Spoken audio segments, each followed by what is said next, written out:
Hola, muy buenos días, comunidad Aspen, queridos amigos. Eh, Hemos reiniciado ahora la que es ya el periodo del otoño con nuestros seminarios.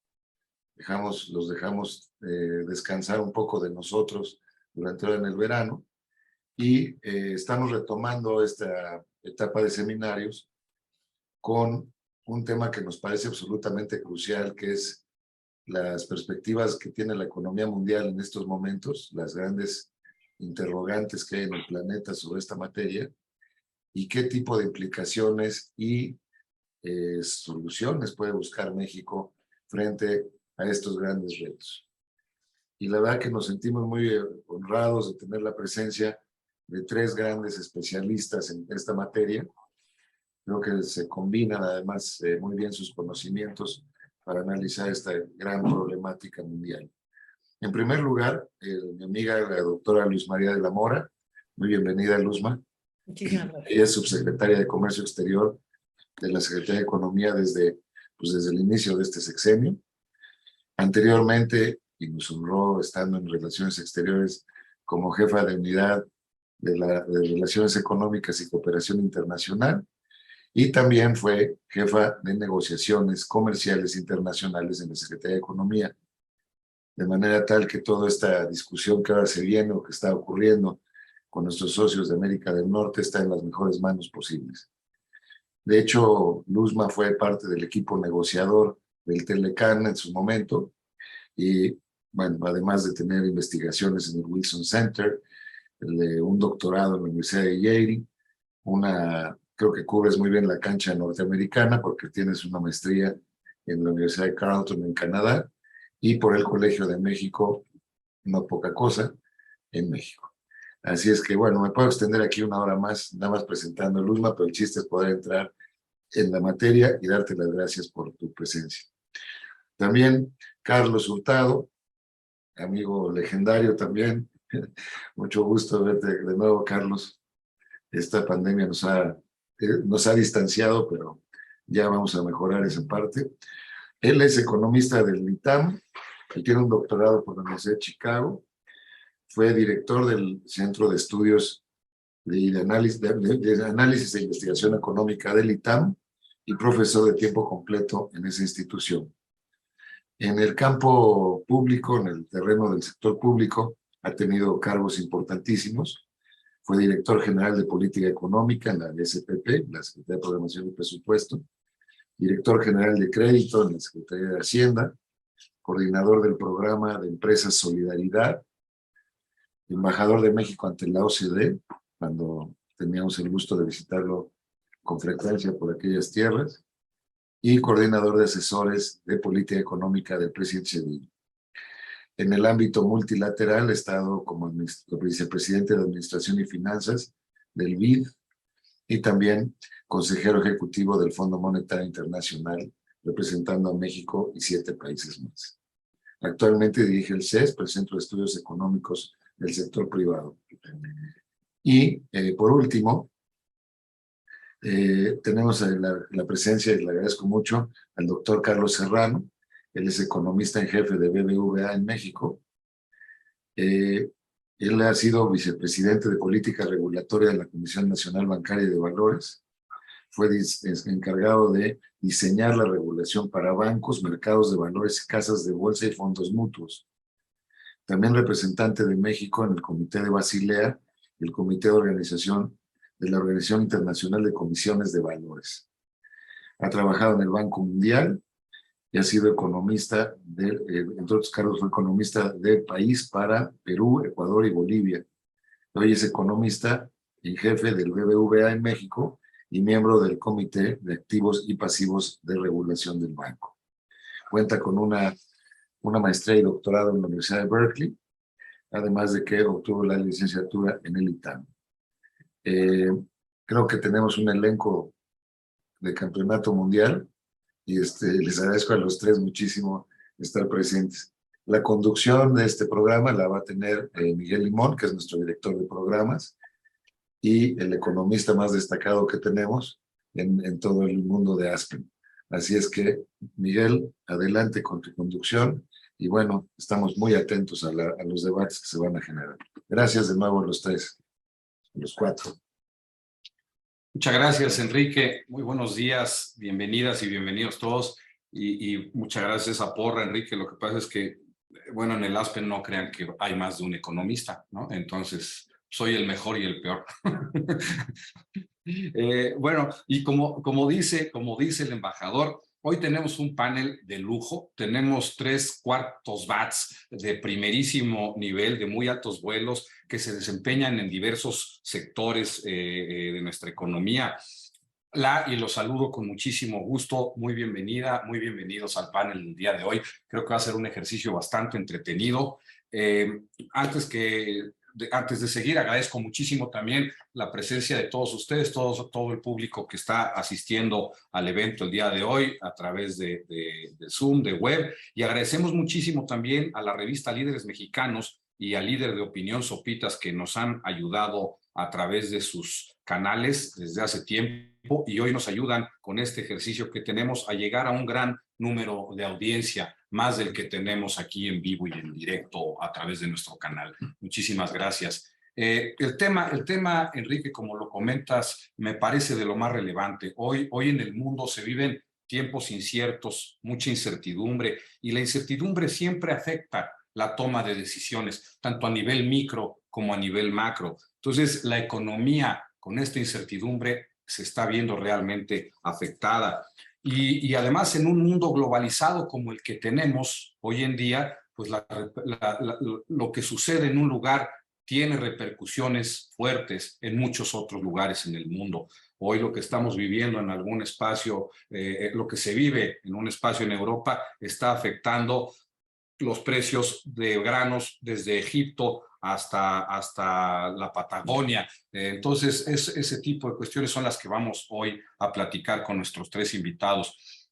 Para ello es que les pedimos a la subsecretaria y a los dos Carlos que nos platiquen de la economía, que vinieran a platicar hoy con nosotros. Quisiera iniciar con el doctor Serrano. Carlos, un buen amigo ya desde hace mucho tiempo. Muchas gracias por estar aquí con nosotros. Que nos platiques un poco, Carlos, cuál es el panorama primero de la economía mundial. ¿Cómo están las cosas? ¿Qué está sucediendo? Tasas de interés, inflación, precios de hidrocarburos, etcétera. Cuéntanos un poco, Carlos, al respecto, por favor. Iniciamos contigo y muchas gracias. Cómo no, Miguel, en primer lugar quisiera agradecer la invitación del Aspen Institute, al embajador Berruga y a ti, a mi amigo Miguel Limón, por la invitación y sobre todo también decir que es un honor para mí compartir este panel con la subsecretaria de la Mora, también grandísima amiga, y también con mi amigo Carlos Hurtado.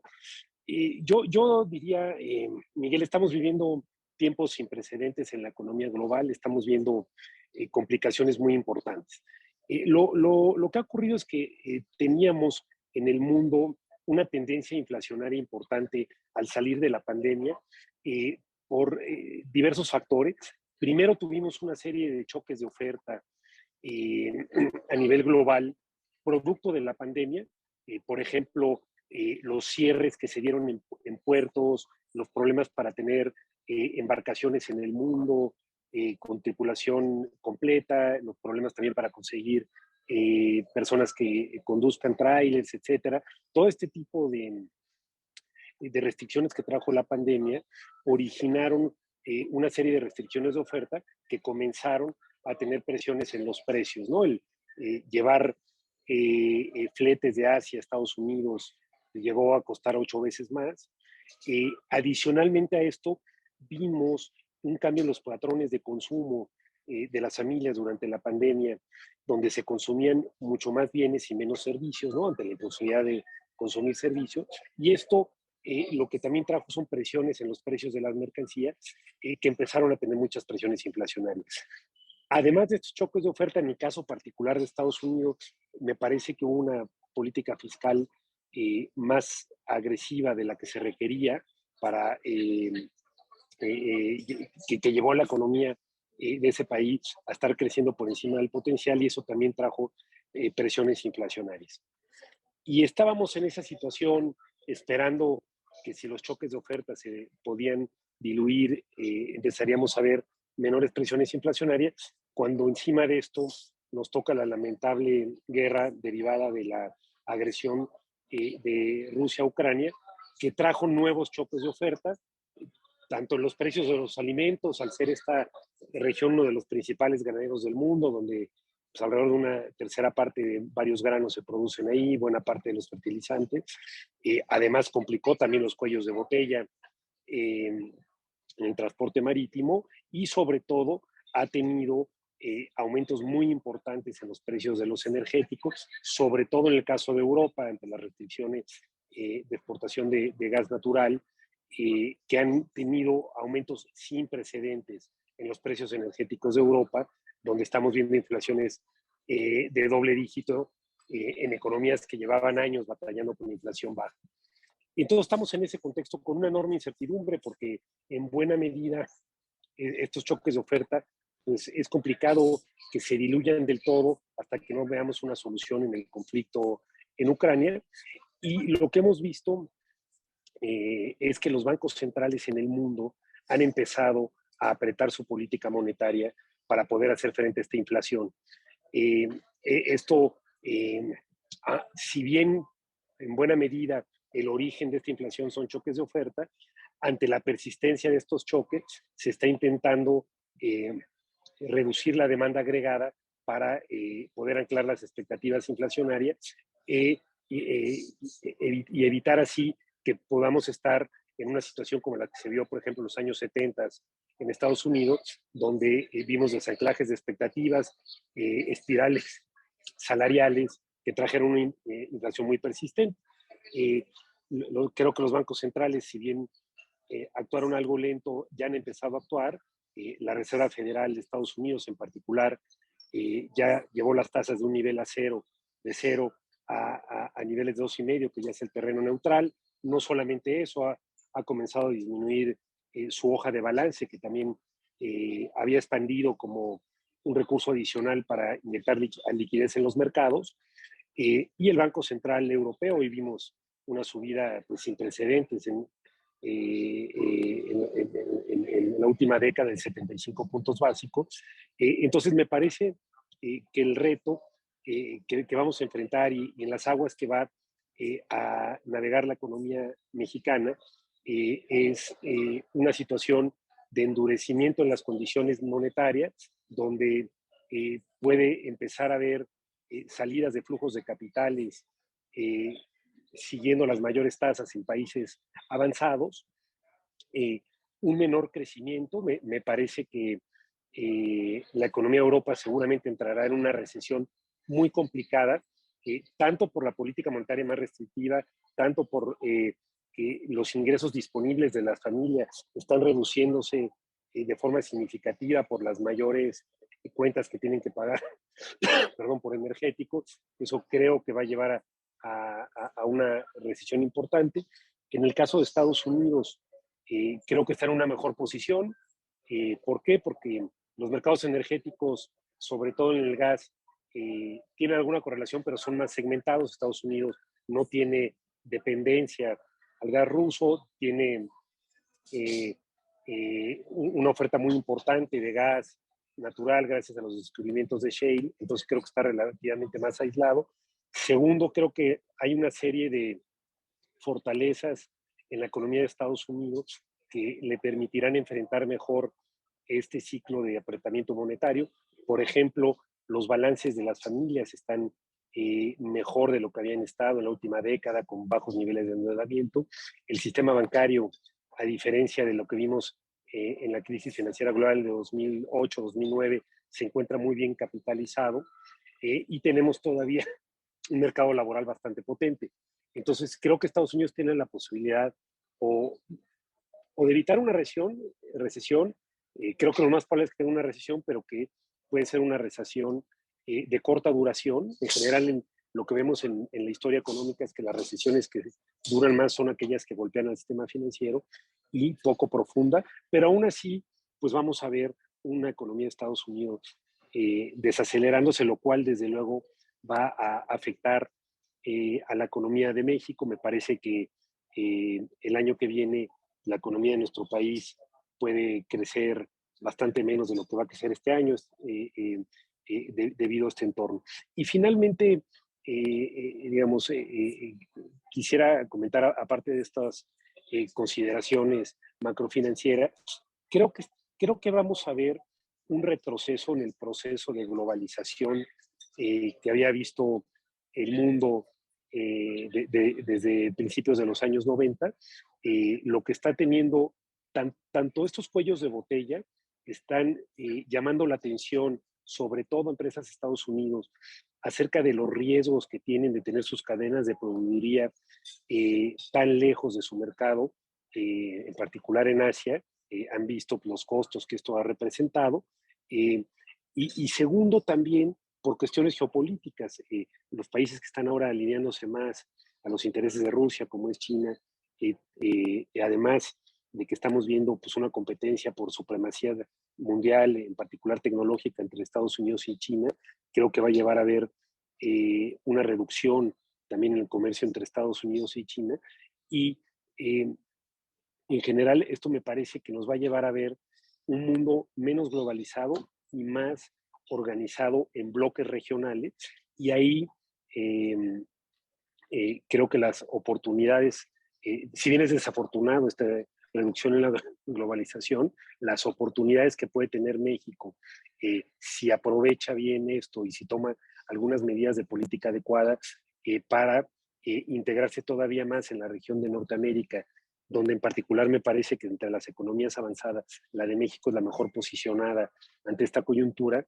Creo que si bien vamos a tener problemas, como ya decía, de menor crecimiento en el corto plazo, México podría tener oportunidades muy importantes en el mediano plazo de atraer parte de las inversiones que se estarán perdiendo en Asia y en concreto en China, pero estos no van a llegar solos, habría que tomar algunas medidas de política de las que quisiera hablar más adelante, pero resumiría pues que me parece que en los siguientes 18 meses, pues habrá que navegar en aguas no solamente de mucha incertidumbre, pero de enorme volatilidad financiera ante el apretamiento de condiciones financieras que está resultando de una implementación de una política monetaria agresiva de los principales bancos centrales en el mundo.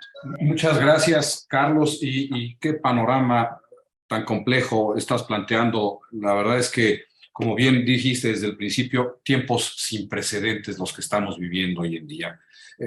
Subsecretaria, quisiera preguntarle y ahondar un poco, si pudiera ahondar un poquito en este tema de cadenas de suministro, cómo se han visto afectadas y sobre todo cadenas de suministro importantes a nuestros mercados, subsecretaria, y qué está sucediendo en torno a ello antes de que entremos ya específicamente a cómo nos están afectando. Por favor. Sí, claro que sí, Miguel. Muchísimas gracias. Bueno, yo también quiero agradecer la oportunidad de estar hoy con ustedes aquí en el Aspen Institute. Siempre es un gusto. Gracias, embajador Berruga, por la invitación. Igualmente es un gran placer compartir este foro con mi querido amigo Carlos Serrano y con Carlos Hurtado. Creo que estas discusiones son muy oportunas y yo resaltaría dos cosas. Bueno, estoy de acuerdo en todo lo que ha comentado Carlos. Creo que su evaluación de la perspectiva de cómo estamos y las razones de la situación en la que se encuentra la economía internacional y también la mexicana coincido plenamente en todo lo que señala. Yo quiero también señalar que efectivamente yo creo que hay dos retos bien grandes. Por un lado, la incertidumbre que está presente y seguirá presente en el panorama porque estamos viviendo épocas bastante complicadas, con retos obviamente que llegan a lo local, llegan a lo individual, al empleo, a las pymes, a la producción, ¿no? Al día a día de las personas. Todos estamos sufriendo elevadas tasas de inflación y las vivimos todos de diferente forma. Por otro lado, creo que esta situación en la que estamos enfrentando también ha puesto en evidencia los retos y las oportunidades de la globalización, ¿no? Creo que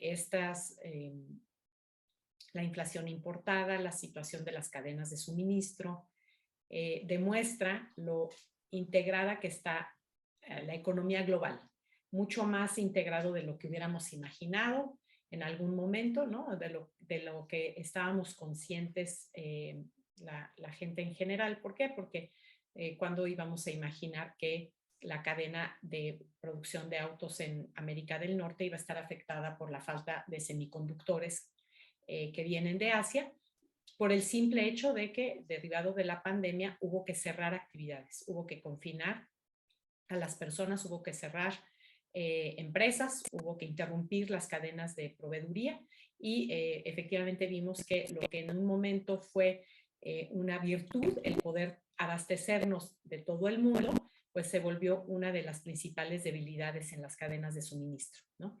Entonces, esto es un tema que está en el centro y en el foco de atención de gobiernos, de empresas, porque estamos siendo afectados todos de diferente forma por las interrupciones y los retos que vemos en las cadenas de suministro.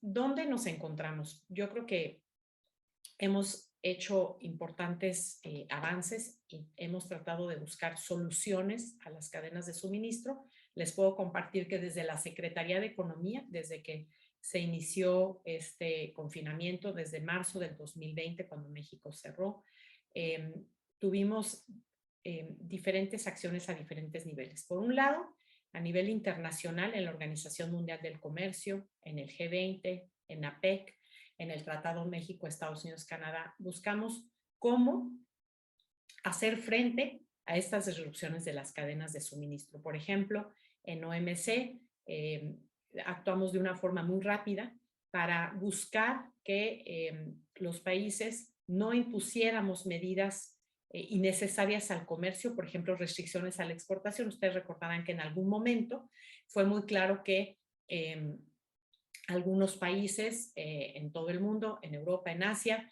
en Estados Unidos mismo, empezaron a poner restricciones a las exportaciones de productos que servían para atender la pandemia en el sector salud. Equipo médico, medicamentos, etcétera, ¿no? Entonces, necesitábamos asegurarnos que estas restricciones no fueran un obstáculo al comercio y por otro lado que si había que imponer restricciones que estas fueran temporales. Entonces, este es un ejemplo de cómo pudimos trabajar en el marco multilateral para poder atender este tema. El segundo, en el marco regional, Tratado México, Estados Unidos, Canadá, el tema que ustedes recordarán entró en vigor en julio del 2020, justo estábamos en medio de la pandemia y uno de los temas más importantes era cómo hacemos para que los sectores esenciales sean los mismos en los tres países, México, Estados Unidos, Canadá, que no interrumpamos las cadenas de suministro. Hubo mucho diálogo, mucha conversación, tuvimos que aprender mucho en el camino para poder atender la disrupción de cadenas de suministro y hoy tenemos en la agenda bilateral entre México, Estados Unidos, México y Canadá y también en la agenda trilateral cómo atender estas emergencias en casos como los que ya vivimos con la pandemia y cómo no repetirlos. Ahora, en este tema que ya lo mencionaba Carlos al inicio de cadenas de suministro, están interrumpidas por el lado no solamente de la oferta en el sentido de que hay más oferta que demanda, perdón, hay más demanda que oferta, ¿no? No tenemos oferta suficiente para satisfacer la demanda que está viniendo por todos lados y por otro lado a eso agregamos la guerra Ucrania, de Rusia a Ucrania, la invasión de Rusia a Ucrania que también vino a complicar todavía más las cadenas de suministro. Entonces, ¿qué es lo que nosotros hemos estado trabajando en el diálogo económico de alto nivel entre México y Estados Unidos y entre México y Canadá? Hemos puesto este tema de cadenas de suministro en el centro de la agenda. Estamos junto con el sector privado trabajando para identificar aquellos sectores en donde podamos relocalizar algunos segmentos de la producción, también siendo muy realistas y entendiendo que ninguno de los países en el mundo somos autosuficientes ni tampoco estamos buscando eso. Lo que estamos buscando es que haya una mayor resiliencia de las cadenas de suministro, haya una mayor capacidad de responder ante situaciones como las que vivimos el día de hoy, en donde, por ejemplo, en el sector de alimentos, pues estamos sufriendo la escasez de commodities básicos, ¿no? Trigo, maíz, sorgo, soya, que son productos que no solamente son de la canasta básica, sino que son parte de las cadenas de producción industrial. Entonces, es muy claro que tenemos que trabajar en el caso específico de América del Norte, México en particular, con sus socios en Estados Unidos y Canadá, en cómo asegurar las condiciones para que esas cadenas de suministro, que ya lo mencionaba Carlos, puedan establecerse en México y operar en México. Sí tenemos que pensar diferente, tenemos que pensar fuera de la caja. México y América del Norte no nos vamos a aislar del mundo, pero sí necesitamos reforzar algunos sectores, como por ejemplo el sector de semiconductores, en donde ya estamos trabajando con Estados Unidos para buscar que mayor inversión de ese sector venga a la región y podamos tener mayor capacidad de atender las necesidades del sector. También estamos trabajando en otros sectores como tecnologías de información y comunicación, también esa producción la estamos atendiendo y estaremos trabajando, esperamos, también en sectores relacionados con salud, equipo médico, dispositivos médicos, farmacéuticos. Entonces, creo que la situación actual en la que estamos viviendo nos obliga a pensar diferente, pero tenemos herramientas como el TEMEC, tenemos el diálogo económico de alto nivel México-Estados Unidos, el diálogo económico de alto nivel México-Canadá, el US-Mexico CEO Dialogue, el Canadá-México CEO Dialogue. Hay muchos mecanismos que nos permiten responder de manera efectiva y expedita a los retos que está planteando el día de hoy una globalización que está teniendo que ser replanteada. Gracias. Muchas gracias, subsecretaria. Qué importante esto que nos menciona de tener que hacer nuestro bloque comercial con nuestros socios comerciales mucho más sólido y hacerlo realmente competitivo a nivel mundial. Creo que eso da pie posteriormente nos va a dar pie en el segundo bloque a platicar de lo que debemos de hacer en México para solidificar este bloque. Por lo pronto quiero ir con el doctor Hurtado.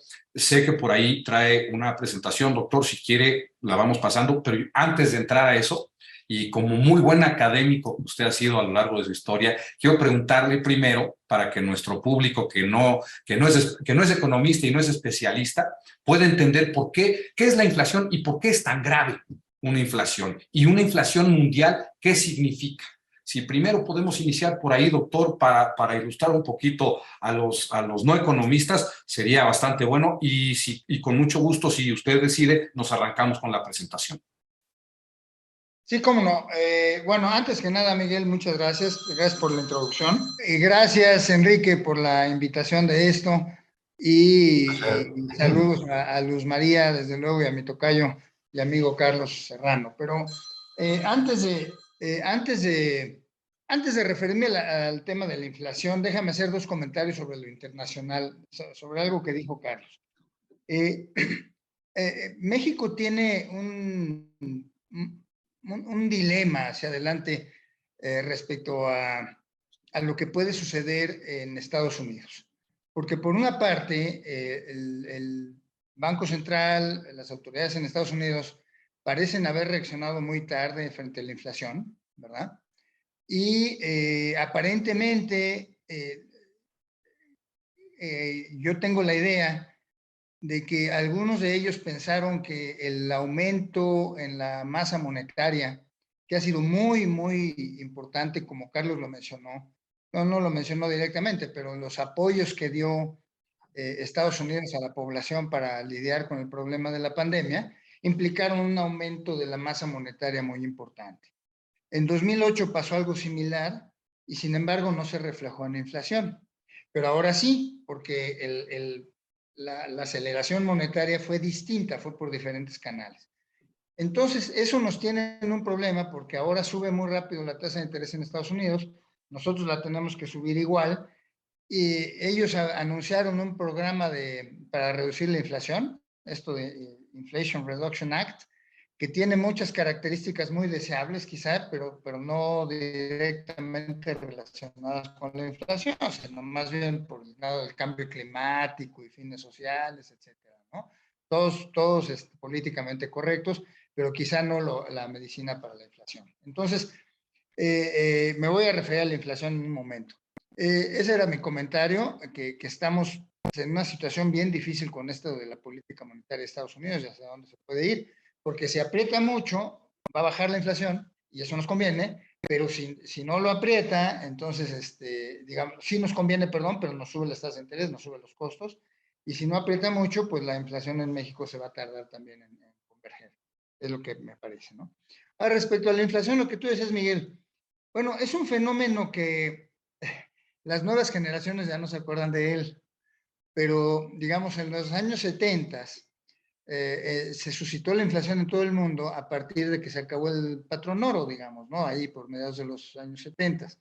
Hubo inflación en todas partes, en Estados Unidos, en Europa y todo, pero en México nos pegó muy duro porque añadimos presiones inflacionarias mediante déficit públicos muy importantes en el país, y eso duró hasta fines de los años 80. Es muy importante la inflación porque la inflación afecta a quienes menos tienen. Las personas que son más sofisticadas en su manejo económico, su manejo financiero, pues tienen más recursos para defenderse de los efectos que tiene la inflación sobre los salarios en términos reales, sobre los ahorros, sobre las tenencias de activos financieros, ¿no? Entonces, es un impuesto, es una especie de impuesto, o puede ser una especie de impuesto, pero que es bien regresivo su efecto, o sea, le afecta más a quienes tienen menos.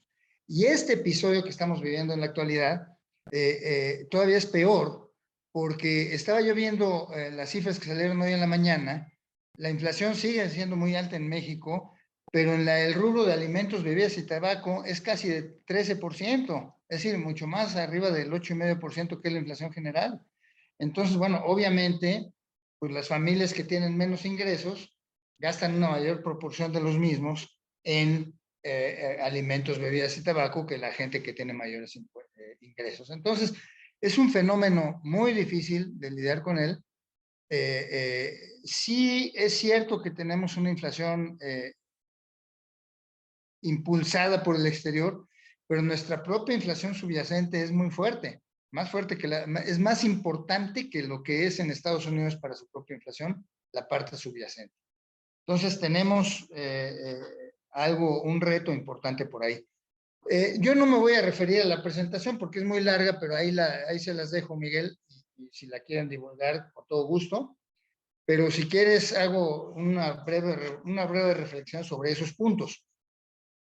Bueno, México en la primera parte de este gobierno tuvo un desempeño bastante malo en términos de los resultados económicos, sí por la pandemia, pero también por las políticas que se han implementado. De hecho, la economía ya había bajado en todas sus, digamos, mediciones, en todos sus niveles, vamos a decirlo así, desde antes de la pandemia. Se agudizó con la pandemia, sí, pero ya venía mal, ¿no?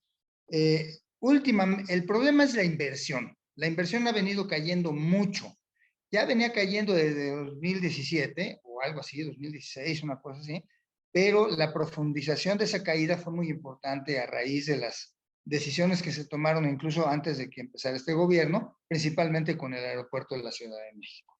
Fue una muy mala señal y a ella han seguido otras señales que también han sido muy malas y una actitud oficial que parecería más bien que quiere disuadir en vez de atraer la inversión privada, nacional y extranjera. Y eso le ha pesado muy fuerte al país.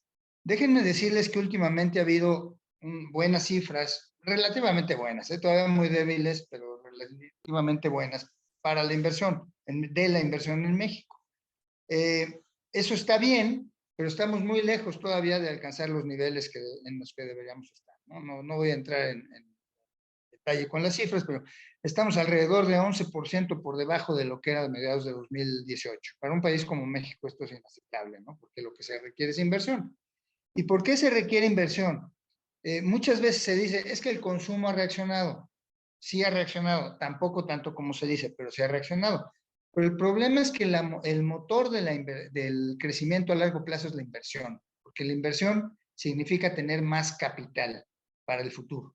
¿Ah? El consumo no significa tener nada más para el futuro. Sí impulsa el crecimiento en la actualidad vía la demanda, pero no significa un impulso que vaya más allá del presente, ¿verdad? Hacia futuro. Entonces, ese es el gran problema que tenemos.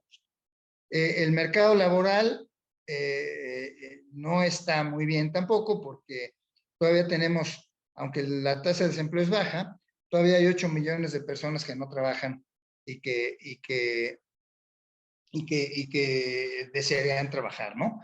Esto está en las cifras. También es cierto que las condiciones críticas en el mercado laboral, es decir, el empleo o la ocupación bajo condiciones críticas, como las define el INEGI, es decir, con bajos salarios o demasiadas horas, etcétera, se alcanza el 35% o el 32%, perdón, de la ocupación en México, ¿no? Cuando estaba en niveles de alrededor de 15% hace solamente 3 o 4 años, ¿no? Entonces, el mercado laboral anda mal y las finanzas públicas, que en lo general están bien,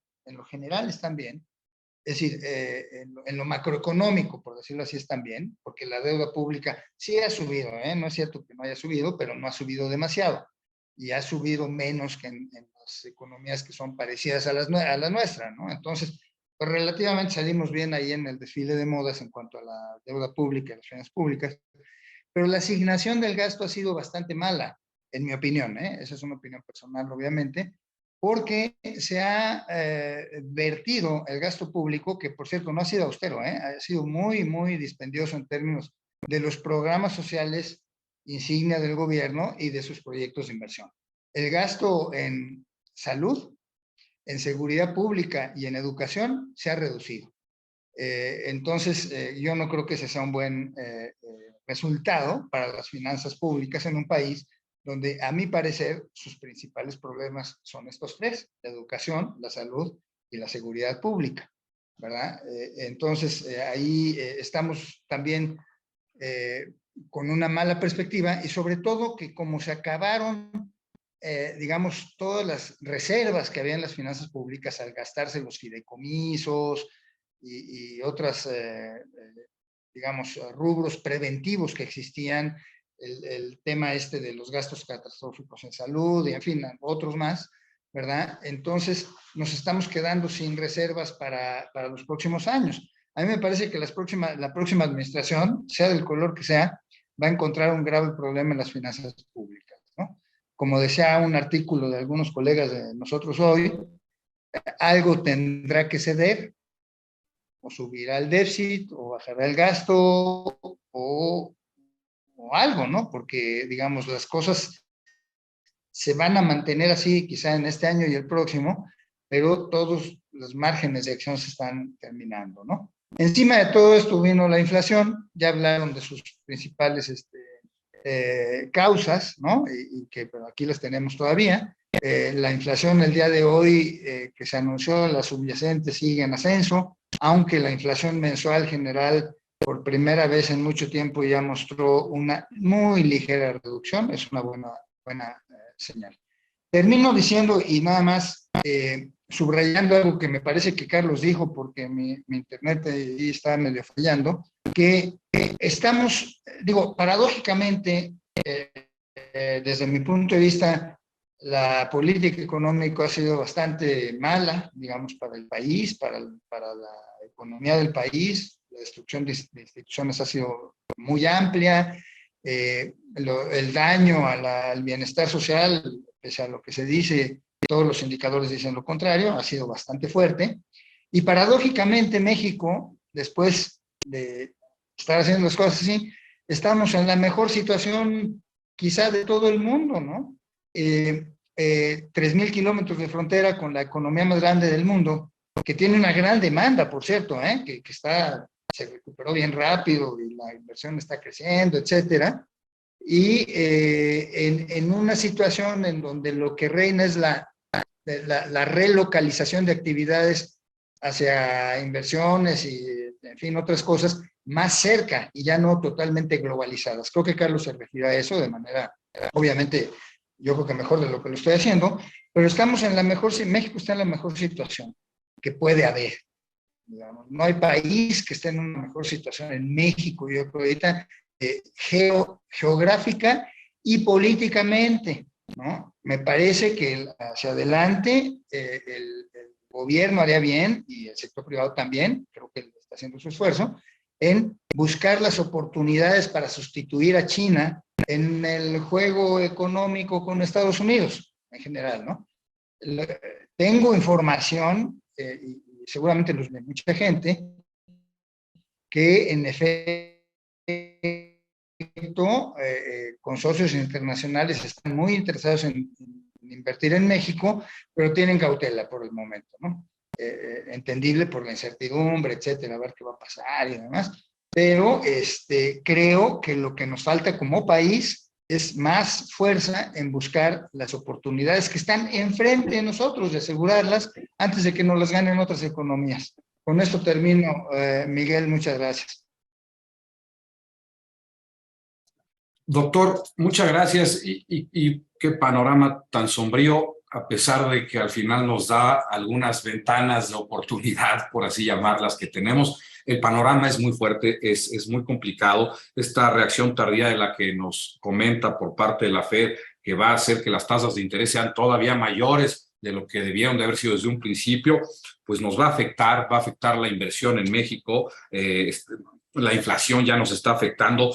Subsecretaria, en ese sentido, pues el resultado de estos problemas para un país como el nuestro, pues se pueden traducir seguramente en mayor pobreza, mayor desigualdad, menor bienestar social.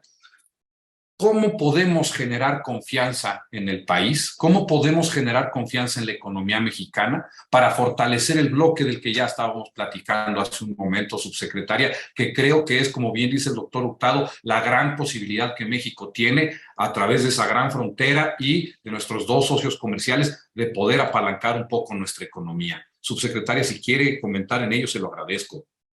Sí, claro que sí, Miguel, muchas gracias. Bueno, mira, claramente no solamente la economía mexicana, la economía mundial, los diferentes países estamos enfrentando retos muy grandes, pero como también lo decía el doctor Hurtado, también hay oportunidades. Lo que corresponde a las responsabilidades de la Secretaría de Economía y la Subsecretaría de Comercio Exterior a mi cargo, tenemos dos áreas muy claras. Por un lado tenemos el tema de comercio exterior y por otro lado tenemos el tema de inversión extranjera. En lo que se refiere a comercio exterior, el Tratado México-Estados Unidos-Canadá ha estado implementado desde el 1 de julio del año 2020. En el propio tratado tenemos una institucionalidad donde hay 20 grupos de trabajo y comités que observan la implementación del acuerdo. Estas prácticamente 16 grupos se han reunido desde el 1 de julio del 2020. Hemos tenido 2 reuniones a nivel ministerial de la Comisión de Libre Comercio y también varias reuniones a mi nivel viceministerial, en donde analizamos la agenda y también vamos resolviendo las diferentes áreas en las que todavía tenemos que trabajar los dos países. Complementado a lo que es el Tratado México-Estados Unidos-Canadá, tenemos, yo compartiría varios mecanismos o varias herramientas. Por un lado, a nivel bilateral tenemos los diálogos económicos de alto nivel, tanto con México, tanto con Canadá como con Estados Unidos. En estos diálogos estamos trabajando para atender temas relacionados con la competitividad, la frontera, las cadenas de suministro. Un tema muy importante que tiene que ver con el desarrollo de talento. Sabemos que esta es una de las áreas, un reto y una oportunidad. Un reto porque sabemos que en América del Norte, por cada 2 posiciones abiertas hay una persona para ocuparla. Entonces ahí tenemos la oportunidad de hacer una recapacitación, una reingeniería de nuestra mano de obra, donde México tiene una población joven, en promedio 26 años, que puede contribuir a mejorar la calidad de los empleos en México y también hacer parte de esta cadena de suministro y de competitividad. Por otro lado, tenemos también una agenda que se mantiene construyéndose de nuestra red de 14 tratados de libre comercio. Seguimos fortaleciéndola porque sabemos que eso es un factor de competitividad para las empresas. El ver a México como una plataforma para producir no solamente manufactura, sino también servicios. Y el sector agroalimentario, estamos trabajando en negociaciones con el Reino Unido a nivel bilateral y dentro del TIPAT, el Tratado Integral y Progresista de Asociación Transpacífico, con Ecuador también, con la idea de que Ecuador entre a la Alianza del Pacífico. Con Corea del Sur vamos a iniciar negociaciones tanto en el marco de la Alianza del Pacífico como de manera bilateral. Corea del Sur hoy es nuestro tercer socio comercial y también está entre nuestros principales inversionistas. Estamos avanzando con la Unión Europea en la modernización del acuerdo con esa región. Estamos modernizando el acuerdo con EFTA y el acuerdo con Israel. Entonces, sí tenemos una agenda importante en términos de negociación.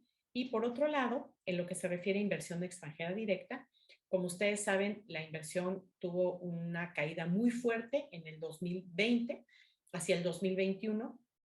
En el 2021 hay una recuperación importante. México se ubica en el top 10 de los países que atraen inversión extranjera directa. México sí está siendo visto como un sitio para invertir en el largo plazo, con visión de largo plazo, no solamente para atender al mercado nacional en diferentes áreas de servicios, sino también para atender los mercados en América del Norte.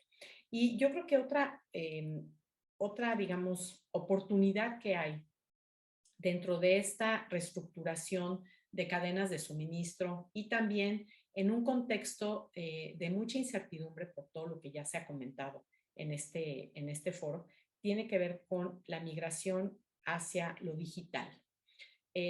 Es un reto, pero también es una gran oportunidad que la pandemia nos mostró cómo poder adaptarnos al espacio digital, a la economía digital. Hubo un crecimiento muy importante del comercio electrónico, pero también hubo un incremento muy importante de todo el espacio digital.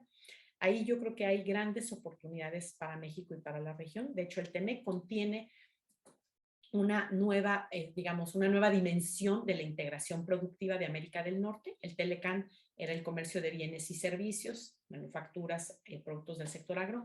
El TEMEC le agrega una nueva dimensión a la economía, que es la integración de la economía digital, que eso es algo novedoso, donde hay grandes oportunidades, que también, obviamente, eso nos obliga a invertir en que las pequeñas y medianas empresas y también los recursos humanos puedan manejar esas herramientas, ¿no? Acercar esas herramientas al sector productivo resulta de la mayor relevancia. Entonces, lo que nosotros estamos trabajando en la Secretaría de Economía es una agenda de competitividad, porque sabemos que pues son diversas herramientas las que hay que impulsar para que podamos aprovechar este momento que, como bien lo señalaban, no es nada más que nos caiga como una oportunidad por la coyuntura actual, sino que esa oportunidad la tenemos que seguir aprovechando y la tenemos que seguir detonando. Yo quiero señalar, por ejemplo, que este primer semestre de este año, si quitamos las inversiones reportadas por Aeroméxico y por Televisa, estaríamos viendo que hay un incremento de 12% de inversión extranjera directa llegando a México. En el primer semestre del año. Esperamos terminar este año con cifras récord. Estamos trabajando también con los diferentes estados de la República a nivel más local para ayudar en la canalización y dirección de estas inversiones. Y el año pasado, en diciembre del año pasado, lanzamos una plataforma de inversión que es un one-stop shop para inversionistas, se llama Invest in Mexico, y lo que busca es facilitarle la vida al inversionista cuando llega, reducir los trámites o facilitarle también la entrada. En la Secretaría de Economía tenemos una oficina que está dedicada a atender a los inversionistas que están interesados en llegar a México. Sí estamos convencidos de que México tiene una gran oportunidad y por eso estamos trabajando con otras dependencias y con el sector productivo para que podamos materializar esas oportunidades que sabemos que van a también redituar beneficios en empleos, mejores empleos y también mayores tasas de crecimiento de la economía. Secretaria, muchas gracias. Antes de continuar con Carlos Serrano, quisiera hacerle una pregunta en específico de esta inversión extranjera directa que comenta. ¿Cuáles son los principales sectores a los que está llegando esta inversión? Sí, cómo no, con mucho gusto. Normalmente es la manufactura. Es más del 50% de esta inversión está en el sector de la manufactura, también está en el sector servicios, donde también hay una gran apertura y participación. Entonces, lo que estamos viendo es que la inversión está llegando a las áreas donde vemos la reestructuración de cadenas de suministro, las tradicionales como automotriz, electrónico, aeroespacial, pero también hay inversión que está llegando, por ejemplo, en el sector fibra, textil, confección. Esa cadena, estamos viendo una tendencia de reposicionamiento hacia el hemisferio y en particular hacia México. Entonces, es muy claro cómo se está reposicionando la inversión en México en las cadenas de suministro para América del Norte. Gracias, subsecretaria. Bueno, quizá el problema entonces de la inversión extranjera directa es que sigue siendo del centro hacia el norte del país, ¿verdad? Es lo que estoy entendiendo con esta parte de la manufactura y demás. Y regreso un poco a mi planteamiento inicial de mayor pobreza y mayor desigualdad que vamos a estar obteniendo como resultados en México, pues de estos temas. Carlos Serrano, quisiera preguntarte en este sentido, ¿no? Ya comentó la subsecretaria la relevancia de la competitividad y de la certidumbre. Primero, ¿qué más ve la banca privada en México que debemos de estar apuntalando por un lado, ¿no? ¿Y cómo podemos hacerlo, Carlos? Cómo no, Miguel, muchas gracias. Primero diría, coincido, no agregaría mucho a los temas de la situación macroeconómica, porque suscribo plenamente lo que ha mencionado Carlos Hurtado de forma muy clara. Tenemos yo resumiría la situación en una economía que no crece. Si vemos el PIB que tuvimos al cierre del último trimestre, es decir, el segundo de 2022, es más o menos el mismo que teníamos en el segundo trimestre de 2017. Es decir, llevamos 5 años perdidos en materia de crecimiento y coincido con Carlos, creo que esto se ha debido a debilidades en la inversión. Coincido también con él que a pesar de una muy mala composición del gasto, una ventaja que hemos tenido es que se han mantenido los equilibrios macro, una deuda PIB manejable y razonable, y sobre todo también creo que un anclaje monetario. Y en este sentido yo quisiera apuntalar, complementando a lo que respondía Carlos y a tu pregunta, Miguel, sobre la inflación, no quiero minimizar ni por un segundo la gravedad de la situación, coincidiendo que esto afecta a los más pobres, pero sí me gustaría señalar que nadie sabe con certeza cómo irá reduciéndose la inflación, pero lo que no vamos a ver son espirales inflacionarias como las que vimos en los 70s o en los 80s, porque esas tenían distintas causas. Ahí lo que teníamos eran gobiernos que incurrían en excesos fiscales y un banco central no independiente emitía moneda para financiarlo. Hoy no tenemos ni los excesos fiscales y tenemos un banco central independiente que no está obligado a extender financiamiento al gobierno federal, y esto creo que hace que la situación sea radicalmente mejor a otros episodios inflacionarios. Pasando a las oportunidades, yo coincido con lo que han dicho la subsecretaria y Carlos Hurtado. Primero, estamos viendo una relocalización en las cadenas de valor, tanto por los temas de los cuellos de botella y los riesgos que dejó patente estos fenómenos, tanto por temas geopolíticos, ¿no? Hoy las empresas no quieren estar expuestas a proveedores que puedan estar en países que sean objetos de sanciones. Y ahí creo que México, en ambas cuestiones, debería ser el país del mundo que más se beneficie de estos movimientos de relocalización. Y está ocurriendo, ya nos decía la subsecretaria las cifras de inversión.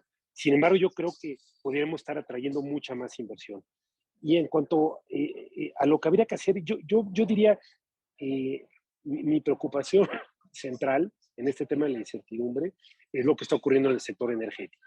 Yo creo que hay que dar un viraje, ojalá se revise esto, a la política energética que se está adoptando, porque lo que muchas empresas quieren, y coincido con Carlos, hay muchas que quieren venir, es tener la certeza de que van a tener acceso a energía, en particular electricidad, barata y no contaminante, porque cada vez hay más presión de gobiernos corporativos en el mundo de que los productos manufacturados se realicen con energías limpias. Y en ese sentido me parece que ha habido un retroceso. Lo que habría que impulsar es la inversión privada en energías solares y eólicas, y esto no solamente son las más baratas, sino las menos contaminantes, permitiría traer más inversión. General Motors lo dijo con toda claridad, no volveremos a hacer una planta si no tenemos certeza de que vamos a tener, en México, si no tenemos certeza de que vamos a tener acceso a energías más limpias. Entonces me parece que esto sería de la mayor urgencia. Es un tema que estará ahora en revisión con el tratado y coincido que no podría estar el país en mejores manos que la subsecretaria para ver este asunto. Añadiría al tema energético dos cuestiones. Primero, coincido plenamente con Luz María, hay que volcarse a lo digital. Ahí es donde China tenía una dominancia. Ahí es donde Estados Unidos no quiere depender de China, justamente porque están estos dos países compitiendo por la supremacía tecnológica mundial, y en ese sentido, por ejemplo, depender de microchips, que son piezas claves en desarrollos tecnológicos, incluso militares, de China no es algo que quieren reducir. México debería de ser el lugar. Pero yo a lo digital también añadiría, hay que subirnos al tema de sostenibilidad. Por ejemplo, México, que es una potencia exportadora automotriz, tiene que reconvertirse para ser una potencia exportadora de autos eléctricos. Hacia allá va la demanda. Y ahí hay un hecho muy afortunado en este Inflation Reduction Act que mencionaba Carlos. Estados Unidos va a dar enormes sumas de dinero para incentivar que sus ciudadanos adquieran autos eléctricos, subsidios de entre $6,500 y $7,000. Y ahí, gracias a las gestiones de la subsecretaria, esos subsidios van a recibir para autos fabricados en Norteamérica. Cuando originalmente se intentó hacer esto a principios de año con la iniciativa de Dick Baldwin, se refieren únicamente a autos en Estados Unidos. Gracias a estas gestiones de la subsecretaria van a contar, también los subsidios van a poder utilizarse en autos que tengan componentes mexicanos, y creo que México debe de subirse a estos temas de sostenibilidad, para lo cual nuevamente regreso, el tema de producir energías limpias es fundamental. Y yo concluiría esta intervención, Miguel. Creo que lo que dices es muy cierto. Tenemos un problema de enormes desigualdades en México. Una de ellas son las desigualdades regionales. El sur se quedó fuera de los corredores exportadores del tratado original. El sur no se pudo insertar a esta modernidad que trajo el tratado, y creo que entre otros factores no se pudo insertar por temas de infraestructura.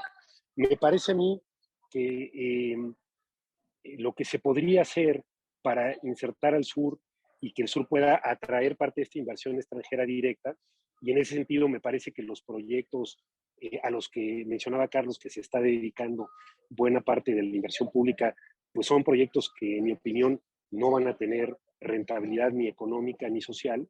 En lugar de ello, yo creo que habría que trabajar primero en proveer de gas natural al sur. Si vemos un mapa del país, pues los ductos no llegan al sur, y mientras no haya esta oferta de gas natural, pues por mucho que queramos, las empresas no se van a instalar en el sur. Segundo, creo que hay que modernizar los puertos en Progreso, en Coatzacoalcos, de manera que se pueda exportar a la costa este. México es el principal socio comercial de Estados Unidos. Tenemos cerca del 20% de cuota de mercado en California, 18% en Texas, 20% en el Midwest, pero nos quedamos muy cortos en la costa este, porque por ahí exportar por tierra, tener el costo logístico de cruzar el Mississippi es muy complejo. México debería exportar por el Golfo. pero para eso se requiere esta infraestructura portuaria creo que eso permitiría también que más inversión venga al sur. Y tercero, pues el proyecto del Istmo, que permitiría que estados como Oaxaca, que están aislados por la situación geográfica en la que están, sí pudieran llegar rápidamente al Golfo, y eso podría ser que un producto elaborado en Oaxaca, por ejemplo, pueda estar en 48 horas en el puerto de Nueva York. Si no intentamos insertar a los estados del sur del país en estos corredores exportadores, esta desigualdad de la que hablas, Miguel, me parece que va a persistir, y eso es algo que no deberíamos de admitir. Entonces yo concluiría diciendo, y en esto tomando lo que mencionaba Carlos, México hoy está ante una oportunidad histórica, no repetible, me parece, de atraer enormes montos de inversión, pero para ello hay que hacer virajes en las políticas, ofrecer más certidumbre. ¿Qué significa certidumbre? Fundamental decir, este es un país donde los contratos se respetan y donde las reglas del juego no cambian a mitad del partido. En ese sentido, acciones como la del aeropuerto, los gasoductos no ayudan. Y segundo, dar un viraje fundamental en la política energética que se está adoptando. Muchas gracias, Carlos. Bastante importante estos puntos sobre IES que pones. Continúo con el panel. Doctor Hurtado, desde el sector público, desde la visión del sector público, y quizá preguntarle un poquito antes, crecimiento, ¿por qué es tan importante el crecimiento? ¿Por qué los economistas constantemente hablamos de que hay que crecer y hay que crecer y hay que crecer? Inclusive países que ya son sumamente ricos siempre están pensando en el crecimiento económico. ¿Y cómo le hacemos para aprovechar desde el sector privado, desde la visión y perspectiva del sector privado, estas áreas de oportunidad en lo digital, en ser sustentables, en generar energía limpia, cómo impulsamos la manufactura? Y esta parte que comenta el doctor Serrano de impulsar nuestros puertos o generar infraestructura que nos permita exportar al este de Estados Unidos. El este de Estados Unidos, quizá vale la pena recordar, hay mucho dinero. Es todo Nueva York, es todo Massachusetts, es un sector muy rico de la economía norteamericana, y al que bien comenta el doctor Serrano, no le hemos llegado. En el Aspen hicimos un estudio hace un par de años justamente relacionado con ello, y una de las propuestas importantes que salía era esa exactamente: fortificar nuestros canales de suministro al este de Estados Unidos desde nuestro Golfo. Doctor Hurtado, si podemos ahondar en esta parte del crecimiento, ¿por qué es tan importante? ¿Por qué los economistas lo consideramos tan relevante? Y desde el sector privado en México, ¿qué estamos haciendo y qué se requiere hacer para impulsar este crecimiento, por favor? Cómo no, Miguel, y una disculpa por la calidad aquí de mi internet. No sé por qué me está fallando, pero bueno, ya cambié de aparato, a ver si así funciona. Bueno, mira, esto del crecimiento es una pregunta que haces que en otros tiempos parecería obvia, pero ahora no es tan obvia porque, bueno, pues el presidente la verdad es que ha desestimado el crecimiento como importante, ¿no? Pero, digamos, si uno ve las cifras, históricamente, y en todos los países prácticamente, por lo menos todos los que yo he visto bastantes, he visto bastantes en la computadora, no crean que viajando, pero la regularidad es que la disminución de la pobreza, la acumulación de riqueza y la mejoría del bienestar social requieren al crecimiento económico de manera necesaria. Y digo, el beneficio social y la reducción de la pobreza sobre bases permanentes. Es muy fácil para un gobierno de X tomar recursos del presupuesto y repartirlos a la gente. Y eso genera pues más ingreso y más consumo de la gente. Lo que no genera es un incentivo para romper círculo de la pobreza, ¿no? Yo me temo que los programas sociales de esta administración, soy bastante crítico de ellos, pues son eso nada más, no tienen ningún incentivo ni para mejorar la salud, ni para mejorar la educación, que son partes integrales del capital humano, y por lo tanto, pues no tienen ningún incentivo o ningún mecanismo por el cual pueda uno aspirar a que la pobreza se reduzca en un plazo más alto, ¿no? Y es bueno también para el sector privado el crecimiento, porque pues es lo que genera mayor demanda agregada en general, ¿no? Y mayores oportunidades de hacer negocio y mayores oportunidades también para el empleo y para el empleo formal. Una economía que no crece pues puede generar empleos informales, como es lo que estamos nosotros generando. El último dato de la Encuesta Nacional de Ocupación de Empleo dice que aumentaron en 60 y tantos, creo que 61,000 personas el número de la población económicamente activa, pero el 85% de esos se fueron a la economía informal. Es decir, y eso es porque el crecimiento económico, y yo le añadiría formal, pues ha estado ausente por varios años. No hemos podido recuperar el crecimiento que ya lo criticábamos por ser muy bajo, que teníamos en los años previos a 2018. Ahora pues estamos todavía muy... Lo que señalaban hace un momento, creo que tú, es, sí, necesitamos energías limpias, necesitamos acciones del cambio climático, necesitamos muchas cosas. Las buenas noticias, y eso habría que aprovecharlo, es que ya no hay tantos dilemas con eso.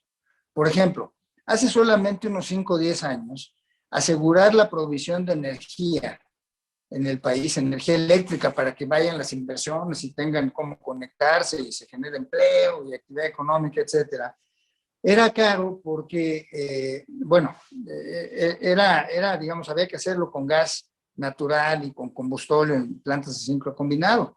Resulta que las energías eólicas, es decir, las energías alternativas, ¿no? De aire y de viento, digamos, ya probaron en las subastas que hizo la CFE ser más económicas en el largo plazo, ¿no? Y las razones están bien claras de por qué. Entonces, ya hay menos dilemas que antes, ya hay menos dilemas entre cuidar el ambiente y promover el crecimiento económico, por lo menos en lo que estoy señalando, pero también en otras cosas, ¿no? Y esa es una buena noticia. Nuevamente, yo creo que deberíamos aprovecharlo en vez de bloquearlo, como se ha estado haciendo con la ley eléctrica, ¿no? Que me parece muy, muy mala medida, ¿no? Y una palabra sobre infraestructura. Mira, y nuevamente, lo digo de entrada, soy bien crítico con este gobierno. La inversión pública se ha dado en los proyectos insignia del presidente, pero ninguno de esos proyectos, ninguno, tiene una evaluación de costo-beneficio social, por cierto, como lo ordena la ley de presupuesto. En cierta forma son ilegales, su aprobación fue ilegal, ¿no? Y eso me parece muy grave, porque la inversión es buena, y es buena la inversión privada porque presumimos nosotros que los privados hacen su trabajo de ver si es rentable la inversión, dónde van a invertir su dinero, con algún examen de si va a rendir más beneficio que costos para la sociedad. Como lo dice la ley, repito, y no lo estamos haciendo. La inversión, la infraestructura en México es deplorable. Las carreteras son muy caras, muy inseguras, y además se ha generado pues un país de ricos y pobres, ¿no? Porque a los que les alcanza van por la autopista que es carísima, carísima, carísima, y a quien no le alcanza pues arriesga la integridad de sus vehículos y la integridad de las personas que van ahí arriba con el tema de la inseguridad por la carretera que es pública, ¿no? Entonces yo creo que sí hay un déficit importantísimo de infraestructura. Lo vemos todos los días, lo que pasa es que a lo mejor nos estamos acostumbrando, pero hay que manejar en las calles de todas las ciudades de México. Parece que las bombardearon, digamos, ¿no? Y las carreteras municipales y estatales y federales, todas ellas, ¿no? Y de ahí podemos irnos a todos otros temas de infraestructura. Tantos accidentes que ha habido, que siempre se deben a alguna cosita, pero casualmente la inversión en mantenimiento de la infraestructura ha estado bastante raquítica, ¿no? Y una última palabra nada más. con lo de la inversión extranjera directa que decía Luz María. A mí, Luz María, y a lo mejor es por ignorancia mía, pero a mí no me queda claro. Es decir, la inversión es importante porque genera capital. La inversión es importante si es en fierros, en construcción, como decimos a veces, ¿no? Y no me queda claro que todos los rubros que se registran en la inversión extranjera directa sean de eso. Por ejemplo, hay un rubro importante de reinversión de utilidades. Yo creo que la reinversión de utilidades puede ser reinversión financiera en subsidiarias de empresas que tienen inversión extranjera aquí, en México. ¿Por qué? Porque la inversión financiera en México es un gran negocio, pues si no, no estaría el tipo de cambio como está y no estaríamos tan tranquilos. Digo, tenemos una diferencial de tasa de interés de más de 6% con Estados Unidos, ¿no? Y tenemos cierta estabilidad. Pues a mí no me queda muy claro que toda esa inversión extranjera directa sea realmente inversión en términos de que amplíe el stock de capital productivo en el país. Gracias, Miguel. Al contrario, gracias, doctor. Y bueno, seguimos con un panorama sombrío. No sé, embajador Enrique Berruga, si quieras comentar algo al respecto. Ya estamos entrando un poco en la recta final. Por ahí hay algunas preguntas del público, pero Enrique, adelante si gustas, por favor. No, lo que me gustaría subrayar más es, veo algunas diferencias en cuanto al diagnóstico, en cuanto a cuáles son los dolores de cabeza principales y cuáles son secundarios, pero lo que sí observo en las tres intervenciones, y eso es muy alentador, es que tenemos una serie de oportunidades que aprovechar en el mundo. Creo que la más sonada pues, siempre es la de que las inversiones que están en China se vengan a México, pero no creo que sea la única, ¿verdad?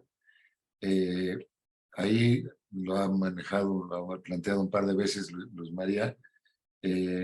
Tenemos otros TLCs, además del de Estados Unidos, que siempre han estado subexplotados.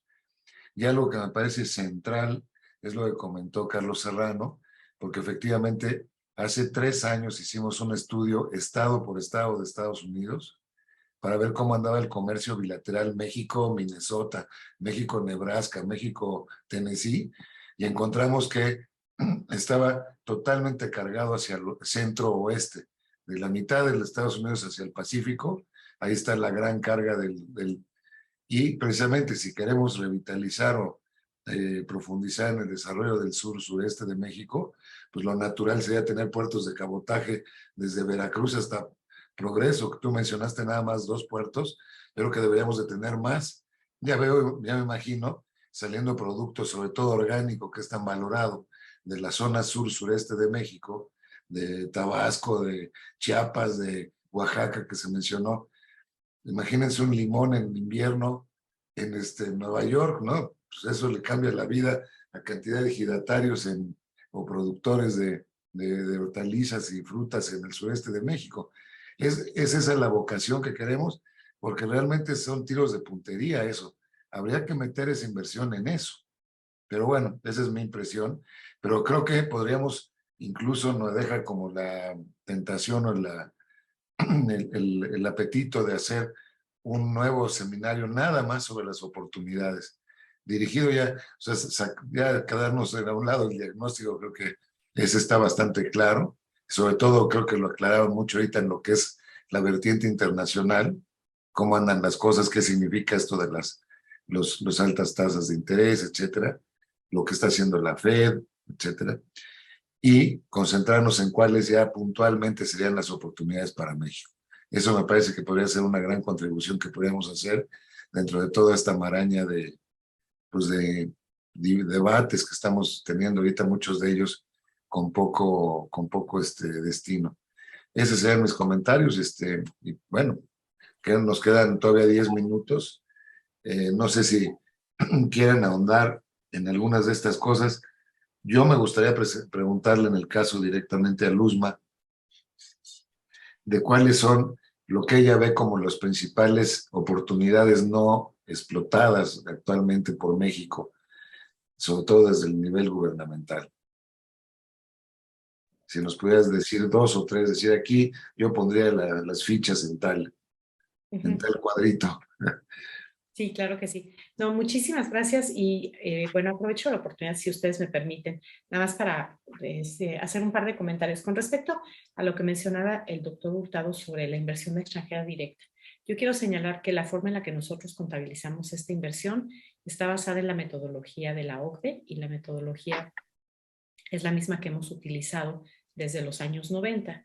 Efectivamente, la reinversión de utilidades se considera inversión extranjera porque la empresa extranjera, en vez de repatriar su capital a su matriz o a otra subsidiaria en otro mundo, lo destina a reinvertir en México. Entonces ahí es en donde sí se considera una inversión extranjera directa y gracias por permitirnos aclarar, porque yo creo que ese es un punto que siempre está presente y decirles que esa es la metodología que utilizamos todos los países que participamos en OCDE con respecto a cómo contabilizar la inversión extranjera. Segundo punto, también con respecto a lo que mencionaban de la logística y el transporte, dos cosas. Por un lado, lo que tú mencionabas, embajador Berruga, con respecto a cómo podemos hacer una mejor logística. Y yo creo que ahí es un área en la que yo pondría mucha atención.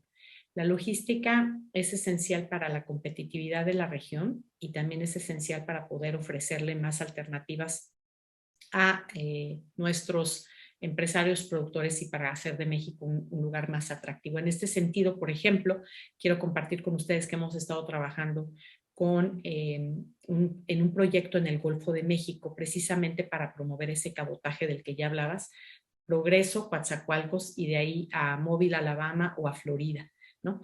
Entonces, sí reconocemos que ahí hay una gran oportunidad, ya estamos trabajando en ello con la Sedena, CEMAR y empresas privadas, porque además sabemos que si podemos consolidar carga, por ejemplo, del sur-sureste en el sector agrícola, pues le vamos a abrir oportunidades al sector que ahora en este momento no tiene. Y también eso me lleva a hacer el otro comentario que tiene que ver con los temas también de logística. Estamos impulsando la nueva ruta del ferrocarril de América del Norte, TEMEC, la ruta TEMEC del grupo Caxor que va desde Mazatlán hasta Alberta. Entonces, reconocemos muy bien que ahí es en donde tenemos que promover una mayor conectividad. No podemos pensar que el transporte terrestre de carga siga pasando solamente por Texas, donde pues pasa prácticamente el 70% de la carga va por transporte terrestre y esta va prácticamente casi su totalidad por Laredo, Nuevo Laredo y algunos puntos adicionales. FAR, por ejemplo, está especializado en frescos. Entonces, ahí estamos poniendo mucha atención. Obviamente es trabajo que no es de un día para otro y tampoco se nota tan fácilmente, pero sí hay un trabajo con CBP, con la aduana, con la subsecretaría de Transportes en la Secretaría de Infraestructura, Comunicaciones y Transportes para fortalecer los cruces fronterizos entre México y Estados Unidos, que pues también es vital que esta infraestructura funcione para la región en América del Norte, ¿no? Entonces, creo que otros temas de infraestructura que ustedes ya mencionaron y que no vale la pena volver a repetir, pero temas de logística, transporte, son esenciales para fortalecer las cadenas de suministro. Además, son inversiones de largo plazo, inversiones que van a redituar efectos multiplicadores a la región. Y esto es parte precisamente de los trabajos que estamos haciendo en el diálogo económico de alto nivel. Entonces, sí creo que ese sería, por ejemplo, un tema que sí amerita mayor atención y discusión en otro foro. Muchas gracias. Muchas gracias, subsecretaria. Bueno, esto sí nos está dando materia, Enrique, para hacer otro encerrón con economistas fuerte y quizá producir alguna serie de propuestas interesantes. Creo que podemos pasar a algún par de preguntas que hay de parte del público. Siempre nos da mucho gusto recibirlas. Por ahí, María Eugenia Butler, amiga del Aspen, también está preguntando ¿en qué sectores peligraría más México en caso de continuar la guerra en Ucrania? Yo ampliaría la pregunta en caso de continuar esta incertidumbre en el mundo entero. ¿Cuáles son los sectores que pueden verse realmente afectados. No sé quién de ustedes quiera tomar la palabra al respecto. Carlos, por favor. Como no, yo diría, en el corto plazo, creo que el sector alimentario está siendo afectado. Como ya mencionaba bien Carlos, estamos viendo una inflación sobre todo elevada en alimentos, y eso es muy preocupante. Y esto se debe en buena medida a las presiones que han tenido esta guerra en los precios de los granos. Pero yo diría, esto también es una oportunidad. La guerra es una situación condenable y lamentable, que está teniendo estos efectos de corto plazo, pero debe ser una oportunidad. Como ya lo mencionó la subsecretaria, hoy el mundo se da cuenta del enorme riesgo de depender de forma tan importante en temas de alimentos y de granos de esta región, y México podría ser un país que entrara a ofrecer estos productos. Ya se habló, hay abundancia de agua en el sur-sureste, habría que mejorar esta logística. Entonces yo creo que esto habría que tomarlo, como ya decía el embajador Berruga, pues como la oportunidad de conectar al sur con productos de agrícola, y no solamente agrícola, habría que invertir en agroindustria, que es lo que genera más valor agregado, de tal suerte que lo que hoy es un problema en sectores como este se convierta en una oportunidad. Muchas gracias, Carlos. Pues sí, así es. En crisis y en el caos siempre hay oportunidades. Creo que es un momento importante que México podríamos estar posicionándonos como una economía que pudiera salir beneficiada de este caos, de esta crisis. Doctora, una última pregunta. Por ahí están haciéndonos el comentario o la pregunta de cómo se va a distribuir en los estados del norte la cadena de suministros de los semiconductores. Un poco específica quizá, doctora, pero creo que vale la pena, o a lo mejor ampliarla. ¿Cómo en los estados del norte se distribuye nuestra inversión extranjera directa, ¿no? Por ahí quizá. Sí, claro que sí. Muchas gracias por la pregunta. Ya hay empresas de semiconductores establecidas en Baja California, en Tijuana específicamente, donde ya hay trabajo desarrollado. Como ustedes saben, hay estados de los Estados Unidos como Arizona y Texas que también están atrayendo inversión. Entonces, es natural que en el estado de Sonora, en el estado de Chihuahua, en el estado de Coahuila y Nuevo León, también son sitios que están buscando atraer esa inversión por la facilidad de infraestructura que ya hay y también por el trabajo. Sí debo decir un tema en el caso específico de semiconductores. Los semiconductores requieren agua abundante, entre otras cosas. Entonces, este es un sector al que también hay que darle la mayor relevancia, la mayor atención y la mayor importancia, porque, como bien lo señalaba Carlos, por ejemplo, en el caso de la inflación que viene por la crisis alimentaria que tenemos, la falta de abasto, no solamente es por la disrupción de cadenas de suministro, también es por la sequía, cambio climático y el tema del agua. Entonces, para desarrollar semiconductores requerimos también el poder ofrecer suficiente abasto de agua. En algún momento hemos visto con algunos estados, como Jalisco, por ejemplo. Jalisco también tiene alguna infraestructura de algunas empresas que están desarrollando otras partes de la cadena. Es una cadena además bastante compleja con una serie de actividades diversas. Y lo que tiene México, y esa es una ventaja que hay que reconocer y hay que impulsar, es que somos una economía con un cierto nivel de complejidad que sí nos permite tener una adaptación, sobre todo el sector privado, para poder adaptar nuevas tecnologías y recoger esta inversión. Gracias. Muchas gracias, doctora. Bueno, pues sí se vislumbra una luz al final del camino, quizá para México. Eso siempre es esperanzador. Se hablaron de oportunidades importantes. ¿Qué ligado está hoy en día el tema de crecimiento, desarrollo y medio ambiente. Ya en el Aspen también lo tratamos a través de una vertiente que es economía circular. Es uno de los proyectos importantes que tenemos. Creo que vale mucho la pena, Enrique, que sigamos trabajando en esta materia.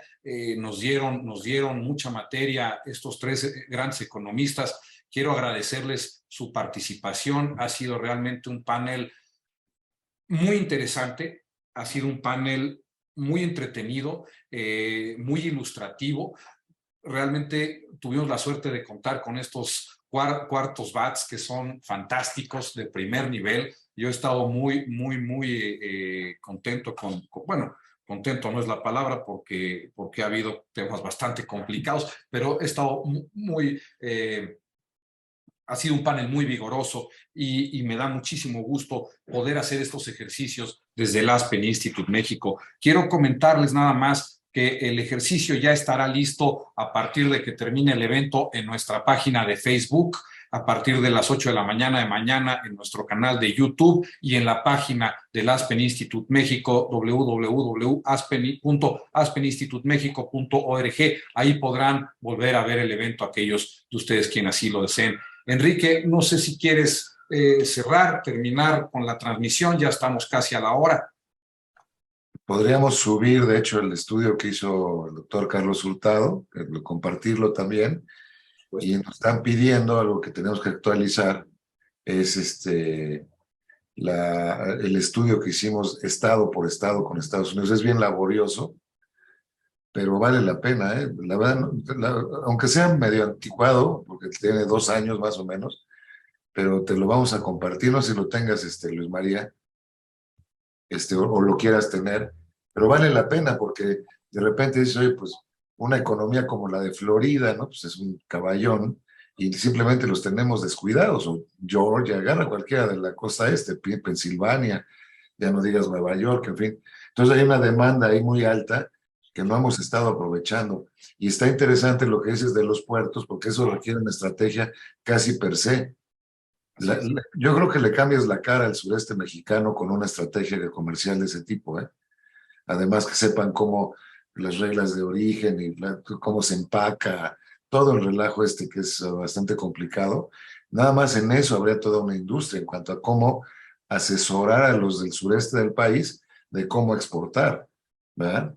Pero creo que sea muy bienvenido, porque además en materia orgánica, de productos orgánicos, México es una potencia. Se habla ahorita de agroindustrias, pues donde las han aprovechado, Jalisco, Tamaulipas, en fin, pues han crecido de manera muy grande. Entonces, me quedo con un sabor agridulce porque el escenario no es tan bueno. Me quedo con ganas de preguntarte, pero no lo voy a hacer, entre el proceso de pasteurización continua en el que debes de estar ahí en la Secretaría de Economía, entre lo que te piden y te exigen de afuera o el sector privado y lo que estás viendo que pasa adentro, y que al final te debe dejar muy tranquila porque en ninguno de los dos casos se hace caso, ¿verdad? Se está en otras cosas, ¿no? ¿Verdad? Como decía Renato Leduc, que la gente habla de cosas de las que no sabe y luego cuando les preguntas están pensando en otra cosa distinta, ¿no? ¿Verdad? Entonces, debe ser una cuestión, un trabajo bien difícil el que tienes, pero bueno, creo que tienes una visión como pocos completa en este país y creo que se ha complementado muy bien con lo que también el sector privado ha dicho, pues en voz sobre todo de Carlos Hurtado, también del punto de vista macro que nos ha presentado Carlos Serrano, y eso ayuda mucho pues para entender un poco cómo están los cuadrantes en esto.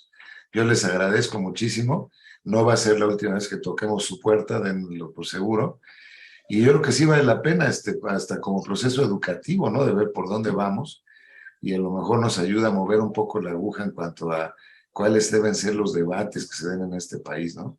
Creo que perdemos demasiado tiempo a veces en cosas que no valen la pena y confronta mucho más al país en cosas innecesarias, y este es el tipo de asuntos en los que tenemos que concentrarnos. Así es que de mi parte, pues 1.000.000 de gracias a todos. Gracias, Miguel, por la conducción y seguimos en contacto. Les mando un abrazo muy grande y gracias de nuevo.